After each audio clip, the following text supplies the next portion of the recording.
Oh, Snickerdoodle. Calm your people, Cinnamon. We will deal with the hairy man, Supreme Darl scolded. And you. We have yet to give you the justice needed for the ruckus you and the Uni-Apers have caused. All of the Uni-Apers shifted nervously at the mention of justice. Anyways, as I was saying, boy, girl, and backpack, what do you think of our proposal? Pancake looked to Gertrude with a rare smile.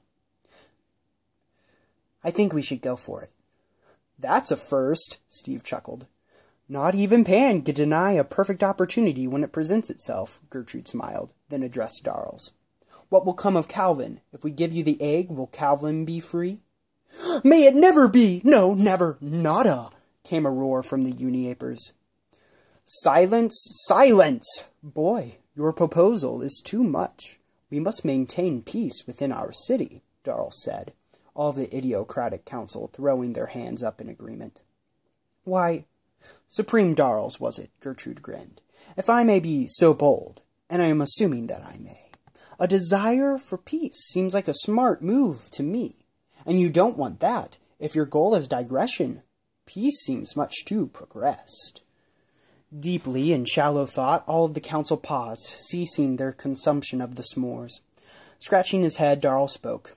Boy, I see your point. Yet, perhaps you are right. Council, what do you think? Get the egg, all of them said in unison, aside from the half-headed one. He drooled. So be it. We shall set you free for the Easter egg. Bring it here. Oatmeal? Or should I say, Supreme Darls? I am pleading with you, Snickerdoodle said calmly. Do not release this impostor of the ape. The city won't see peace until he is encaged for his crimes. You can trust that. The leader of the Uni-Apers smiled, clenching his handcuffed, gloved hands. Soon all of the Uni-Apers followed suit, clenching their hands and making their black gloves squeak. We will never stop squeaking our gloves, not until he is encaged. Though handcuffed, all of the Uni-Apers' gloves made a roaring chorus of squeaks. Supreme Darls, make them stop, please, begged all of the Idiocratic Council as they covered their ears. Give them what they want. Squeak, squeak, squeak, went the gloves, filling the room. Please free us from this madness. Darls, what is it going to be? Snickerdoodle yelled, approaching the council. The egg or peace? Keep squeezing your leather, Uni-Apers. Don't stop till they give in. Egg or peace? Uni-Apers, chant with me. From the crowd, chants of rhythm and squeak roared. Egg or peace, squeak, egg or peace, squeak, egg or peace, squeak. On and on and on and on and on and on and on and on and on and on and on they went until... Enough! Darls bellowed. Enough! We will have peace and the egg. What? Pancake jumped. Yes, young girl, both. Guards, lock up the boy, the girl in the backpack, and the impostor.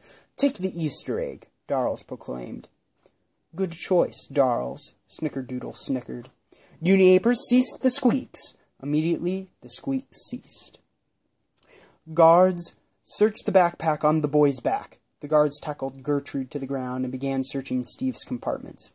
Get off and get out, Steve yelled, quickly zipping his zippers and trying to stop the guards from getting in. Gertrude squirmed with little avail as the guards held him to the ground, and Pancake ineffectively kicked the Candyman. Backpack, you are only making this harder than it need to be, a guard grumbled, stuffing a hand into one of his compartments. Darls found something. Oh, nope, feels like an opera-singing caterpillar cocoon or something. The guard fumbled around till finally laying hands on the prize. Found it. Oh, it's been ages since I've felt an Easter egg. Ages.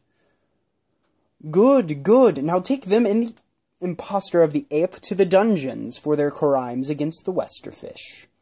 Darls grinned. Stop! Let us go! Pancake screamed as guards grasped her. Ah, young girl, I'm sure the warriors from Roach Ridge will pay a pleasant amount for you criminals. Dark Lord Jane has put a price on your heads that is just too good to pass up. But Darles, Gertrude called as he was dragged off. This is too smart, too smart. Darles, I think you're thinking this through a little too far.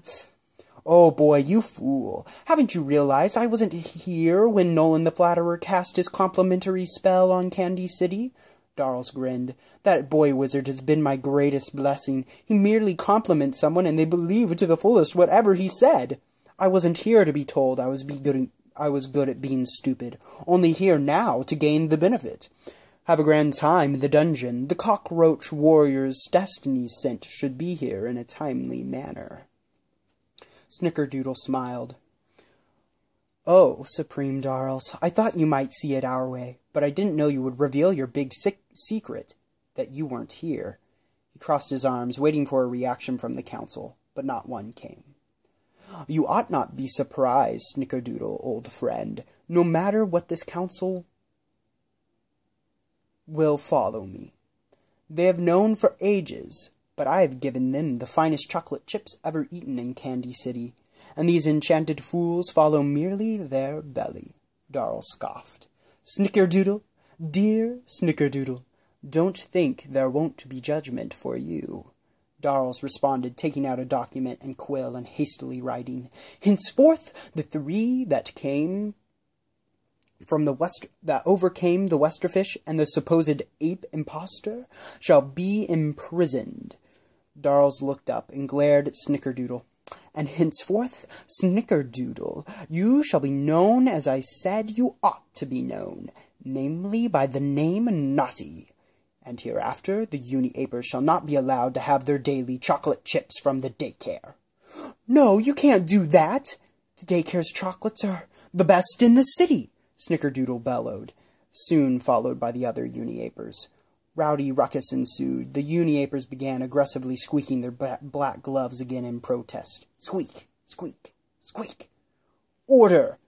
Naughty, cease this unspeakable nonsense, or I will propose something worse. You're hardly better than these councilmen. Darl screamed, holding his hands over his ears. Perhaps we will never let you wear those wretched gloves.